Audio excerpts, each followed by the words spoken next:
Welcome everyone to the second of 3 raid challenges in Crown of Sorrow.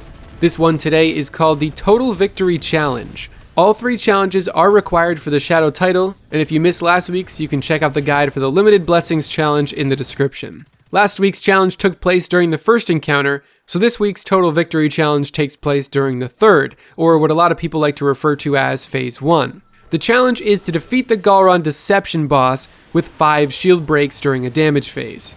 I can't attest to any glitches that might happen, but it seems that exactly 5 shield breaks are needed during a single damage period to get this triumph.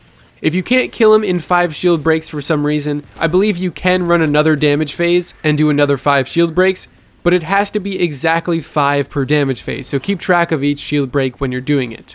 So there's a few ways to approach this. The first is by having 5 blessed players and 1 non-blessed player, although this can be a very tricky thing to pull off, because not everyone's going to be able to damage until the last shield break, and you probably don't want to cut it that close. The way I imagine is the normal way to do this is by having 1 or 2 people with the blessing, and having 1 blessed player run in, prime the deception, and then run away so that they can keep their buff when his shield breaks.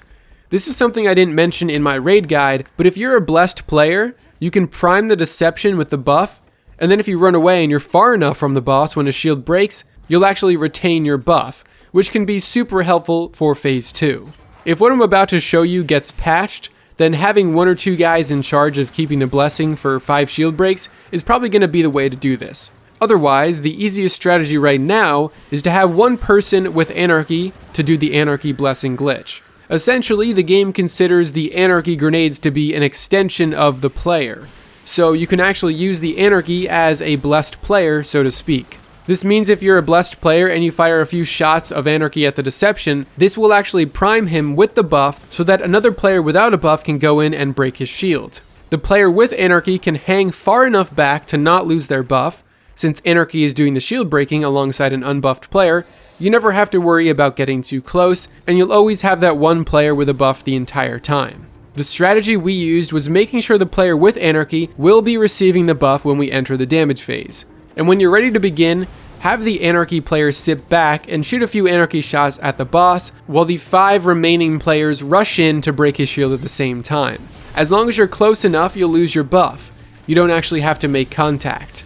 At this point, you'll want to have a Warlock put down their Well of Radiance and preferably apply Tractor Cannon, and of course stack all the usual buffs. When his shield appears, the player with Anarchy immediately shoots a few more rounds at him, and an unblessed player has to go in for a melee immediately. You want to have everyone pretty close by the deception except for the Anarchy guy, so that you can execute the next shield break quickly. Make sure you keep track of how many times his shield is broken, as doing more or less than 5 will fail the challenge. It's important to pace your damage here because it's pretty easy to melt him, and you definitely don't want to kill him before you get to that final shield break. So if you can get him down to about a third or a half of a single bar of health, you should be able to finish him off in the final shield break. Just remember that Anarchy does damage over time, and breaking his shield also does a tiny bit of damage as well. On the 5th and final shield break, you can have the Anarchy player run in and lose their buff so they don't die to the Witch's Curse. Although at this point, you should be able to kill him, so it won't matter too much. At this point, just spam all the ammo you have, spam Tractor Cannon, Anarchy, grenade launchers, use everything you can to kill him, and if you're able to do it in 5 shield breaks exactly, congratulations, you've completed the Total Victory Challenge. There's only 1 more challenge left, the With Both Hands Challenge, I believe it's called.